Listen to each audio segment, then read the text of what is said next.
모든 성도들은 교회 올 때, 또 하나님의 말씀을 들으러 올 때 반드시 가지고 오는 게 있죠. 오늘도 여러분이 뭘 들고 오셨는지 모르겠지만 뭘까요? 반드시 들고 오는 게 있습니다. 헌금이라고 얘기하시는 분이 또 있는데 헌금 안 가지고 오시는 분도 있죠. 말씀을 들으러 올 때에 4가지를 가지고 온다고 그러는데, 여러분은 오늘 무엇을 가지고 왔는지 한번 확인해 보시기 바랍니다. 첫 번째는 삽을 가지고 오는 사람들입니다. 삽. 말씀을 듣는 데 있어서 말씀이 떨어질 때마다 아멘, 아멘 그렇게 응답하며 받아들입니다. 그런데 그 말씀을 내게 주는 하나님의 말씀으로 받지 않고, 이 말씀은 우리 며느리, 이 말씀은 우리 아들, 계속 삽을 해가지고 떠넘깁니다. 이거는 우리 아버지, 이거는 우리 손자, 우리 교수님, 우리 제자들, 계속 삽을 가지고 떠넘기는 삽질을 하게 되는 것입니다. 그래서 예배가 끝나면 다시 삽을 어깨에 메고 돌아갔다가 그 다음 주에 또 가지고 옵니다. 그러니 내게 주시는 하나님의 말씀으로 받지 않기 때문에 은혜도 되지 않을 뿐 아니라, 이것은 다른 사람에게 주시는 말씀으로 듣다 보니까 진정한 하나님의 말씀으로 받기가 어렵죠. 두 번째는 저울을 가지고 오는 사람이 있습니다. 저울 알죠? 저울을 들고 오는 이분은 1시간 내내 말씀을 듣는 동안 계속 저울질을 합니다. 오늘 말씀은 시간이 긴지 짧은지 계속 저울질하고, 내용은 또 어떤지 또 그것도 저울질합니다. 오늘 설교하시는 분의 의상은 어떤지, 넥타이는 뭘 메고 왔는지, 그리고 오늘 외모는 어떤지 계속 뭐 한다고요? 저울을 가지고 저울질을 하게 됩니다. 요즘은 여러분도 알다시피 유튜브가 얼마나 설교가 많은지 홍수 시대에 살고 있습니다. 유튜브를 틀다 보면 전 세계에 있는 모든 목회자들의 설교를 다 들으실 수 있기 때문에, 이 목사님의 말씀은 어떤지, 저 목사님의 말씀은 어떤지 뭐 한다고 계속 저울질을 하게 됩니다. 이거는 계속 들어야 될 말씀이구나, 이건 아니구나, 이런 설교에 대한 저울질을 하게 되면서 수준이 있는지 없는지, 마치 신학교 교수님처럼 그렇게 우리가 말씀을 저울질하게 되다 보니, 이것도 역시 저울질을 하다 보면 내게 은혜로 다가오지 않는다 하는 말씀이죠. 또 그런 사람들이 점점 많아지다 보니까 말씀에 대한 은혜와 또 능력이 약해지게 되는 거죠. 여러분, 처음에는 뭘 들고 왔어요? 삽을 들고 와서 계속 떠넘기고, 두 번째는 저울을 들고 와서 계속 저울질하는데, 세 번째는 뭘 들고 왔느냐? 빈 마음으로, 빈 손으로 오는 사람입니다. 이 빈 손으로 오는 사람은 설교나 영적인 일에는 전혀 관심이 없는 사람들입니다. 말씀을 들을 기도 없고 말씀을 담을 마음도 없는 겁니다. 왜? 이미 세상 소리로 가득 내 마음에 차 있기 때문에 하나님의 말씀이 들어올 수 있는 공간이 없어요. 여유도 없고 마음도 없습니다.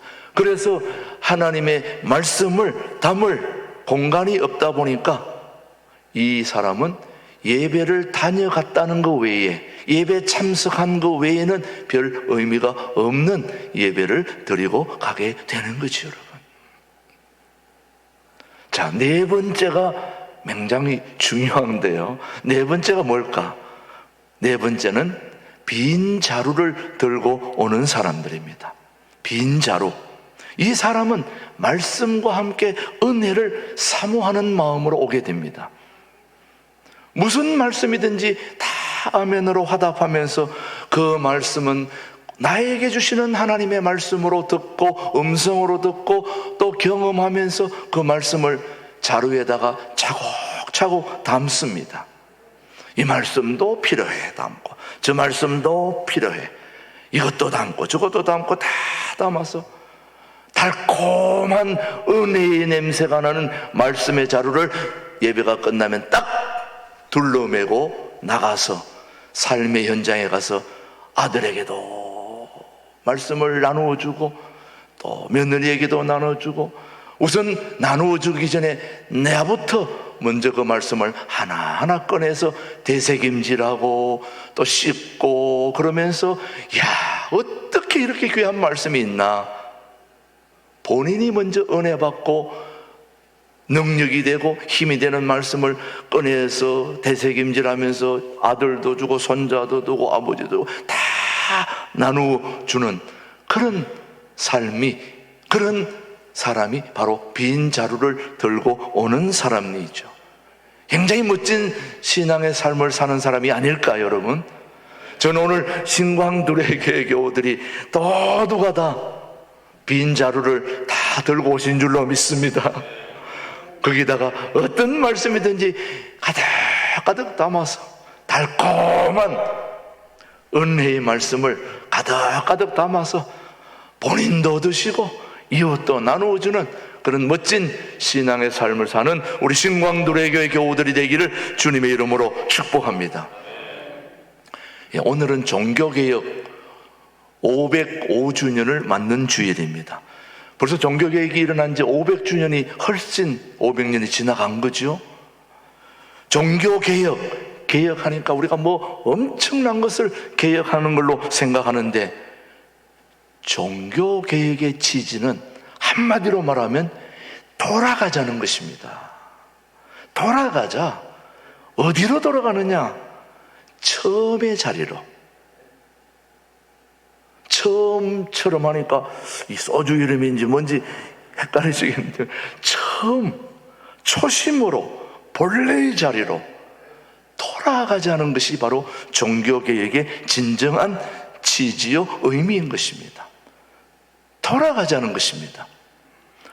성경으로 되돌아가자는 성경으로의 하는 운동이기도 하지 여러분. 그래서 초대교회의 말씀 중심, 은혜 중심, 성령의 뜨거운 열기가 넘치는 교회다운 교회로 돌아가자는 거죠 여러분요. 우리가 마음이 식었다면, 우리의 마음이 공허하다면 다시 그 뜨거운 말씀의 은혜의 능력의 그 자리로 돌아가서 그 말씀을 다시 회복하는, 그게 바로 종교개혁의 본래의 취지라는 말씀이죠 여러분. 우리 교회 교우들이 그렇게 되기를 원하는 것입니다. 혹시 바다에 가서 잡은 고기 중에 보리새우라는 거 여러분 들어보셨어요? 제가 해마다 종교개혁 때 주일마다 드리는 예화이기도 한데, 보리새우라는 게 있습니다.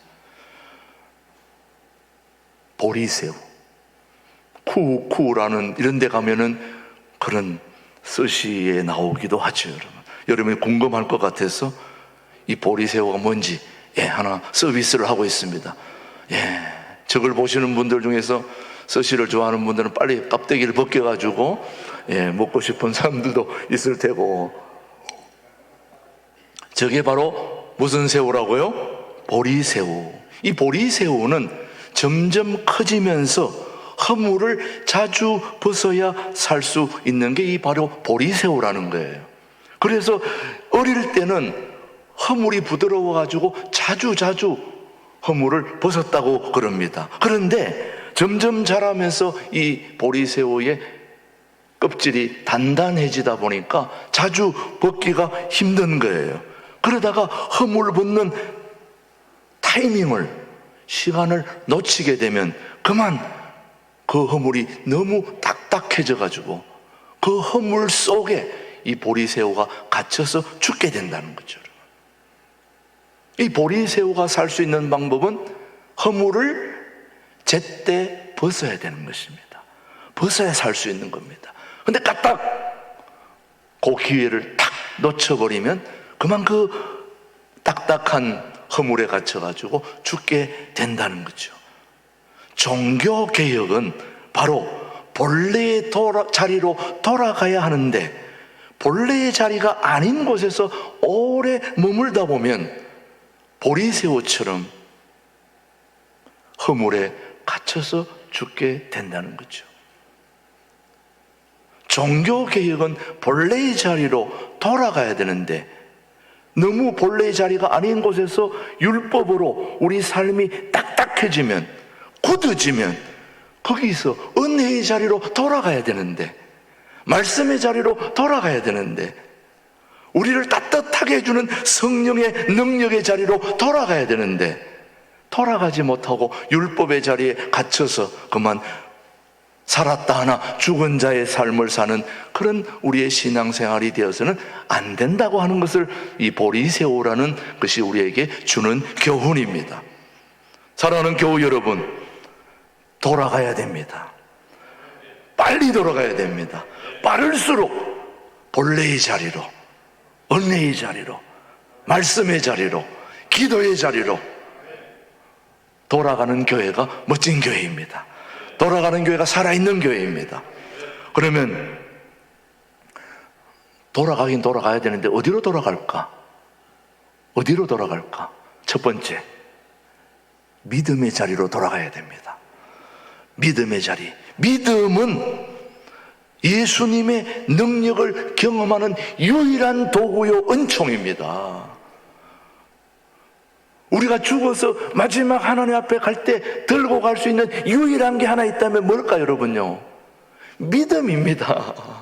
믿음이에요. 제가 우리 교우들 장례를 가서 집례를 하고 또 입관도 하고 발인 예배도 하고 화장도 하게 됩니다만은, 발인 예배 하기 전에 입관 예배할 때 보면 온몸에 수의를 입히고 막 매고 뭐 이것저것 막 모양도 내고 다 합니다만, 하루 지나면 다 타고 없어져요.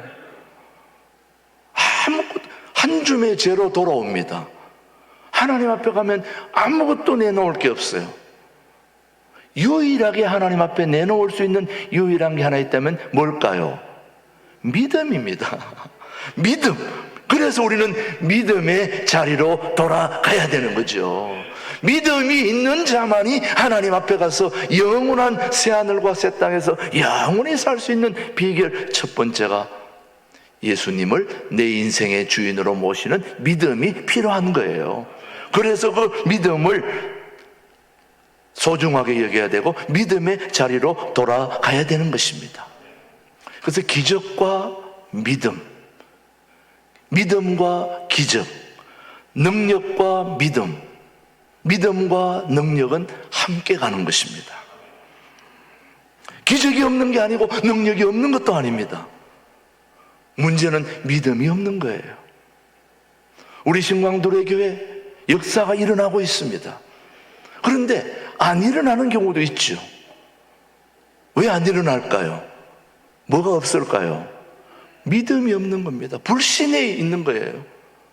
믿음만 있다면 얼마든지 능력과 역사는 일어나게 돼 있는 것이 바로 살아계신 하나님이 존재해야 될 이유이기 때문에 그렇죠, 여러분. 살아계신 하나님이 오늘도 우리 가운데 함께 하시는 거죠. 그 하나님을 향한 믿음은 저와 여러분들을 행복하게 만들어주는 거죠, 여러분. 사랑하는 교우 여러분, 믿음이 얼마나 중요하냐? 야고보서 1장 6절 말씀 한번 보십시오. 시작. 오직 믿음으로 구하고 조금도 의심하지 말라. 의심하는 자는 마치 바람에 밀려 요동하는 바다 물결 같으니. 뭐 하지 말라는 겁니까? 의심하지 말라. 뭐가 중요하다는 것입니까? 믿음이 중요한. 하나님은 우리의 믿음을 키우는데 관심이 있는 것이고, 또 믿음이 없이는 하나님을 기쁘시게 할 수가 없습니다. 한번 물어보죠. 우리 신광도래교회 교우들은 하나님 기쁘시게 하고 싶습니까? 그렇다면 뭐가 있어야 될까요? 한번 히브리서 11장 6절은 우리에게 말씀하고 있습니다. 시작. 믿음이 없이는 하나님을 기쁘시게 하지 못하나니 하나님께 나아가는 자는 반드시 그가 계신 것과 또한 그가 자기를 찾는 자들에게 상 주시는 이심을 믿어야 할지니라. 뭐가 없으면 하나님을 기쁘시게 못한다고요? 믿음이 없으면. 저는 우리 신광두레교회 교우들이 믿음이 단단해져서 그 믿음으로 하나님께 영광 올려드리게 되기를 축복합니다. 여러분, 우리 하나님은 믿는 자 속에서 역사하십니다. 어디서 역사하신다고요? 믿는 자 속에서. 그래서 믿는 자들과 더불어 또 함께 일하시고, 우리 하나님이 똑똑한 사람들과 일하는 게 아니고, 분석적인 사람들과 일하는 게 아니고, 믿음의 사람들과 함께 일하시는 스타일이 우리 하나님의 스타일입니다. 그러니 뭐가 중요합니까? 믿음이 중요한 거죠. 그래서 only 믿음만이 우리를 하나님 앞으로 견인하게 되는 거죠, 여러분. 그래서 우리는 어디의 자리로 돌아가야 된다고요? 믿음의 자리로 돌아가야 되는 것입니다. 예수님이 이 땅에 오셔서 33년을 살다가 성천하셨는데, 이 땅에 사는 동안 예수님의 제자들을 몇 명 키우셨어요? 12명을 키우셨다는 거 너무너무 잘 아실 텐데, 그 12명의 예수님의 제자들로서 정말 합당하다고 생각하십니까, 여러분? 예수님의 12제자가 어떻게 사역을 해왔고 또 앞으로 해야 될지, 예수님이 이 12명의 제자들을 데리고 일을 해야 되겠는데 이 제자들을 한번 분석해 봐야 되겠다. 그래서 이 제자들에 대해서 분석해 놓은 글을 제가 오늘 여러분에게 소개하는데, 이건 작년에도 한 얘기입니다만은 너무너무 참 아주 교훈이 돼서 오늘 또 소개하려고 그러는데, 여러분, 한번 들었던 얘기도 처음 듣는 것처럼 듣는 사람이 지혜로운 분이에요. 예. 저런 얘기 처음 하시는구나, 이렇게 생각해야 됩니다. 예수님이 12 제자의 자질과 능력을 검증받기 위해서 경영 컨설팅 전문 회사에 12명을 의뢰를 했습니다. 이 12명의 제자들을 좀 분석해서 앞으로 일하는데 도움이 되게 해 주십시오 하고 보냈더니, 얼마의 시간이 지난 후에 12명의 제자들의 그 성향을 분석한 글이 왔습니다. 한번 들어보십시오. 나사렛 예수 기하, 예수님에게 온 내용입니다. 자, 귀하가 예수님이 의뢰한 12명의 인적 사항을 검토하고 심리 테스트 및 적성 검사를 한 결과는 다음과 같습니다. 12제자 중 한 명만을 제외하고는 다들 학력이 너무 낮고 경험도 부족합니다. 그들은 기아가 새롭게 기획하는 공동체의 간부로서는 한마디로 자격 미달입니다. 그들은 단체관념도 없고 협력 정신이 부족해서 경영관리자로서 적합하지 않습니다. 특히 시몬 베드로는 정서적으로 불안정하고 성격이 너무 과격합니다. 안드레는 한마디로 무능력자입니다. 남을 지도할 사람이 못됩니다. 특히 세베대의 아들 야고보와 그의 형제 요한은 공동체의 이익을 제쳐놓고 개인의 이익을 추구할 가능성이 매우 높습니다. 조심해야 됩니다. 도마는 매우 부정적이고 질문뿐이고 추진력이 별로 없는 게 도마입니다. 그리고 마태는 자기 이익을 위하여서는 어떤 일을 하는지 도무지 예측할 수 없습니다. 더군다나 알페오의 아들 야고보와 다데오 및 가나안인 시몬은 사회혁명을 노리는 과격한 불온사상, 좌파에 깊이 감염되어 있습니다. 귀하가 추천한 12명 중 그래도 긍정할 만한 사람이 있다면 오직 한 명, 가룟 유다 뿐입니다.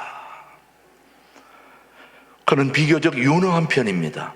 사회 지식도 풍부하고요, 실업인다운 예민한 감각과 판단력도 가졌습니다. 사교성도 있어 권력 상충부하고 잘 접촉할 수 있는 인물입니다. 강한 동기도 있고 의욕도 가득 차 있습니다. 따라서 본 경영 컨설팅 전문 회사는 가룟유다 한 사람만을 추천하는 바입니다. 그 밖에 사람들에 대해서는 빨리 다른 일자리를 찾아보도록 권유합니다. 이해가 가시죠, 여러분요? 여러분이 봐도 12제자가 이 말이 틀렸습니까? 맞습니까? 세상의 기준으로 보면 다 맞아요. 하나님이 하시는 일은 세상의 기준과 다른 거죠, 여러분요. 하나님은 경영 컨설팅 전문 회사의 기준과 다른 기준을 가지고 계시는데 그 기준이 바로 믿음인 것입니다. 우리가 알다시피 가룟유다가 얼마나 많은 문제를 일으킨 인물입니까? 세상적으로는 딱 성공할 스타일이지만 믿음의 세계에서는 가장 배신자가 바로 가룟유다 아닙니까, 여러분? 그런데 다른 일자리를 찾아보라고 한 11명의 제자들은 아무것도 없었지만 하나만 가지고 있었어요. 하나님을 향한 믿음을 가지고 있었던 거죠, 여러분. 그들이 얼마나 하나님을 전적으로 신뢰했는지, 또 하나님의 말씀에 순종했는지, 오늘도 하나님은 하나님을 전적으로 신뢰하고 순종하고 사랑하는 자를 통해서 하나님의 위대한 일을 하고 계신다는 걸 저는 말씀을 통해서 확인할 수 있습니다, 여러분. 그래서 오늘 로마서 1장 17절 본문은 우리에게 교훈하고 있습니다. 시작. 복음에는 하나님의 의가 나타나서 믿음으로 믿음에 이르게 하나니 기록된 바 오직 의인은 뭘로 말미암아? 믿음으로 말미암아 살리라 함과 같으니라. 믿음만이 여러분을 살리는 것입니다, 여러분. 그러니 믿음의 자리로 돌아가야 되는 겁니다. 돌아가십시다, 여러분. 그 믿음의 자리가 뭐냐? 라고 묻는다면 믿음의 자리는 곧 바로 말씀의 자리입니다. 우리가 믿음 하는데 그 믿음은 무슨 믿음이냐? 라고 묻는다면 그 믿음은 말씀에 대한 믿음이어야 됩니다, 여러분. 말씀이 곧 하나님이요, 하나님이 곧 말씀이니까 우리의 믿음은, 말씀에 대한 믿음은 곧 하나님에 대한 믿음을 가리킨다는 말씀이죠. 죽은 믿음이 아니라 살아있는 믿음, 이 살아있는 믿음을 여러분들이 고백하게 되기를 바랍니다. 로마서 3장 28절은 우리에게 말씀하고 있습니다. 시작. 그러므로 사람이 의롭다 하심을 얻는 것은 율법의 행위에 있지 않고 믿음으로 되는 줄 우리가 인정하노라. 우리 신광도래 교회 교우들이 가지고 있는 그 믿음은 세상을 변화시키는 말씀을 믿는 믿음이어야 합니다. 사단을 물리치는 말씀의 능력을 믿는 믿음을 가지게 되기를 축복합니다. 육체의 연약함을 치유하는 말씀의 능력을 믿는 믿음이 되기를 바라는 거죠. 말씀으로 세상을 창조하는 창조적인 능력을 믿는 믿음으로, 성경으로, 말씀의 능력으로 우리가 돌아가야 되는 것입니다. 그게 바로 종교개혁입니다, 여러분. 종교개혁 너무 거창하지 않습니다, 여러분. 개혁 돌아가는 것이죠. 초심의 자리로, 말씀의 자리로. 여러분, 창조과학회 김영길 교수님은 이미 이제 한동대 총장을 하시다가 이 세상을 떠났지만은 그 가분이 계실 동안에 참 재미있는 이야기를 한 게 있는데 이런 일이 있습니다. 멀지 않은 장래에, 이제 우리도 멀지 않은 장래에 종말이 올 것을 우리는 기억하고 있지만 그것이 언제가 될지는 모르지만은 그때에는 인간이 만들어 놓은 로봇들이 전쟁을 벌이게 될 거라는 거죠, 여러분요. 여러분도 아마 최근에 식당에 가서 종업원들이 물도 떠다 주고 반찬 갖다 줘야 되는데 갑자기 뭐 로봇이 달려와가지고 반찬 주는 거 봤어요, 안 봤어요? 보셨지, 여러분요? 예, 동두천에도 양주에도 꽤 많은 식당에는 보면 로봇이 반찬을 가지고 오고 그렇게 물도 떠오고 하더라고요, 여러분요. 그런데 재미있는 거는 이 마지막 전쟁은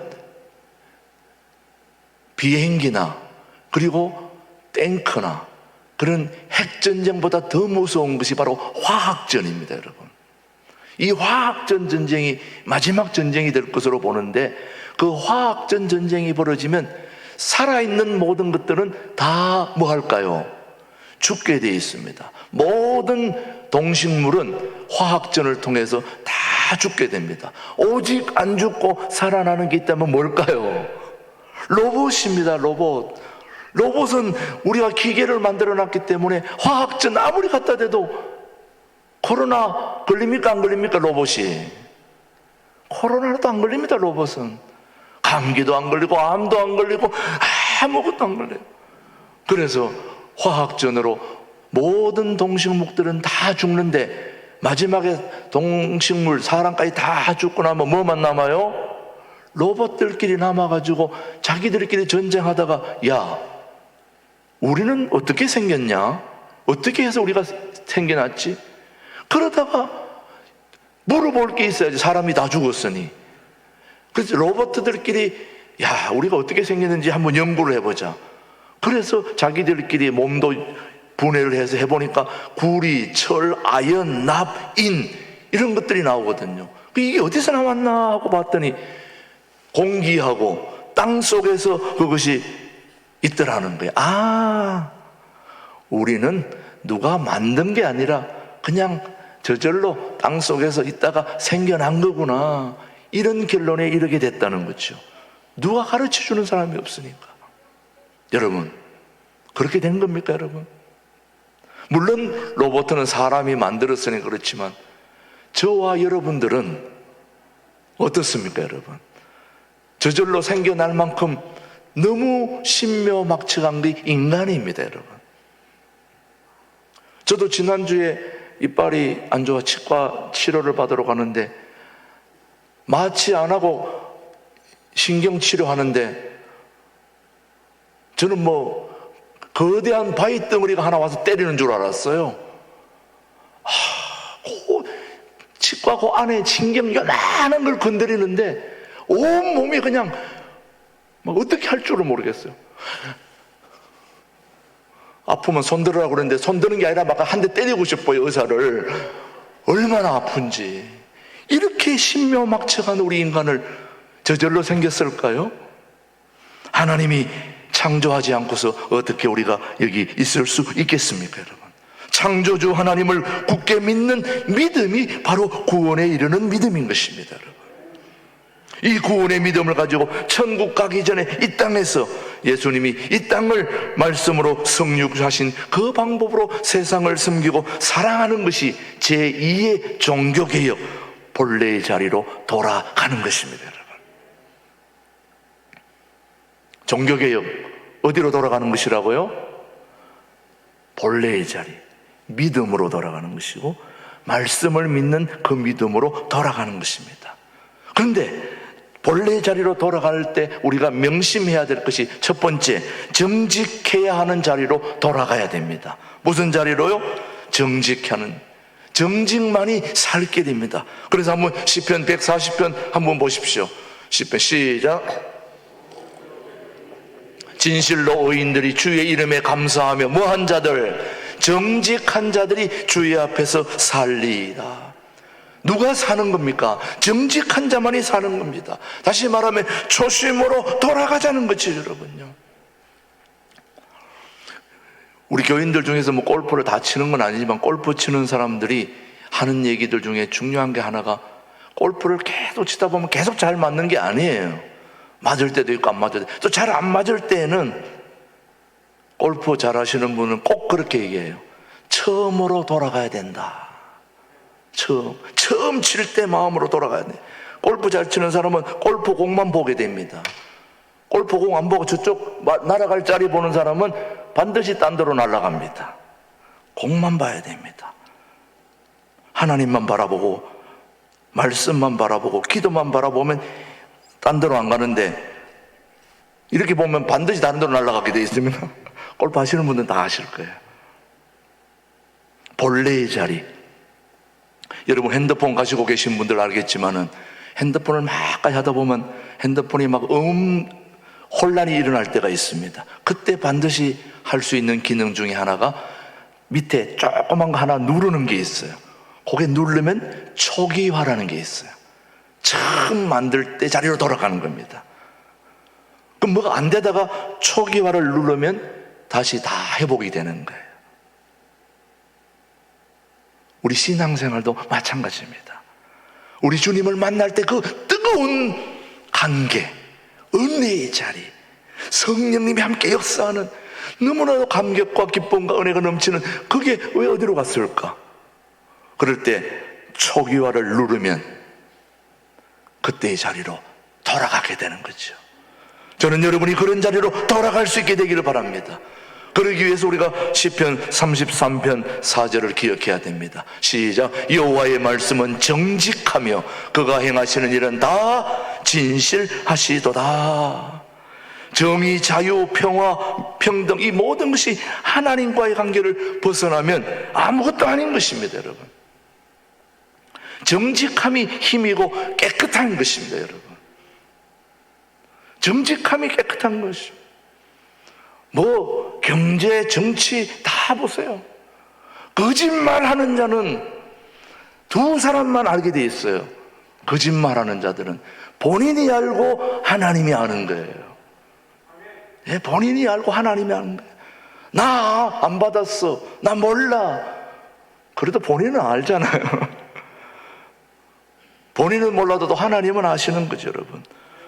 요즘 거짓말이 판을 치고 있는 이 시대 속에서 정직만이 살 길임을 말씀은 우리에게 교훈하고 있습니다. 시편 84편 11절 말씀입니다. 시작. 여호와 하나님은 해요 방패이시라. 여호와께서 은혜와 영원을 주시며 정직하게 행하는 자에게 좋은 것을 아끼지 아니하실 것입니다.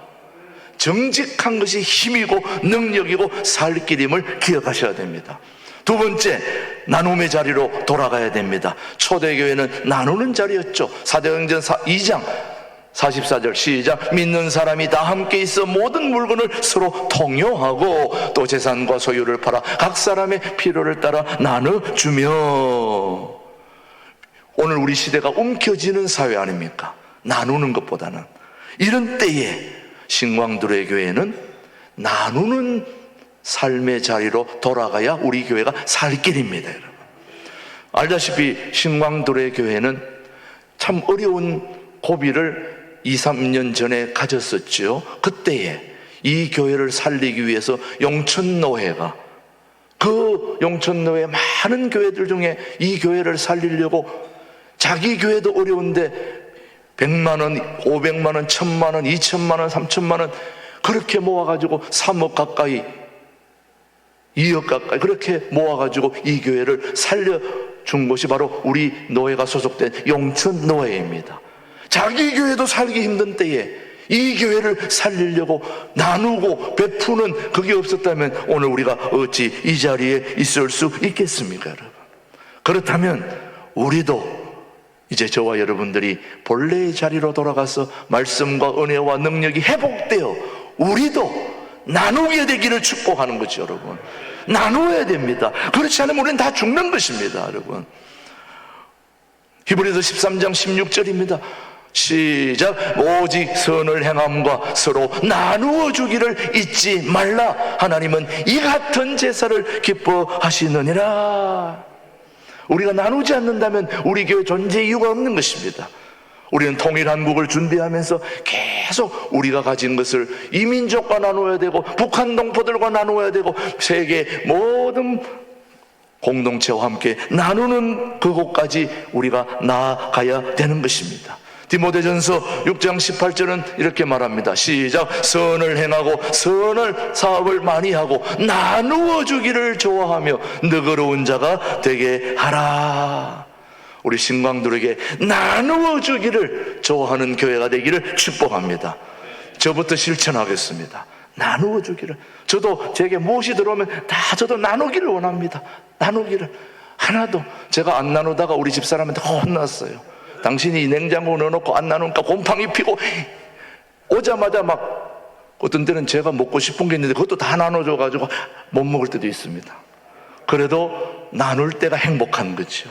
우리 신광들에게 정말 멋지게 나눌 수 있는 교회, 이 통일한국을 준비하는 그런 교회가 되기 위해서는 본래의 자리, 초심의 자리, 믿음의 자리, 은혜의 자리, 성령의 자리, 능력의 자리, 거기로 돌아갈 수 있게 되기를 주님의 이름으로 축복합니다. 기도하겠습니다. 하나님 아버지, 나눔의 자리 없을 때 나눌 수 있게 하시고 은혜의 자리로 돌아가게 하시고 우리 신광들에게는 하나님과의 바른 믿음의 자리로 돌아가서 그 믿음으로 정직함을 가지고 나눔의 자리로 돌아가서 하나님께 인정받고 백성들에게 박수받는 교회로 인도해 주시옵기를 예수님의 이름으로 기도드립니다. 아멘.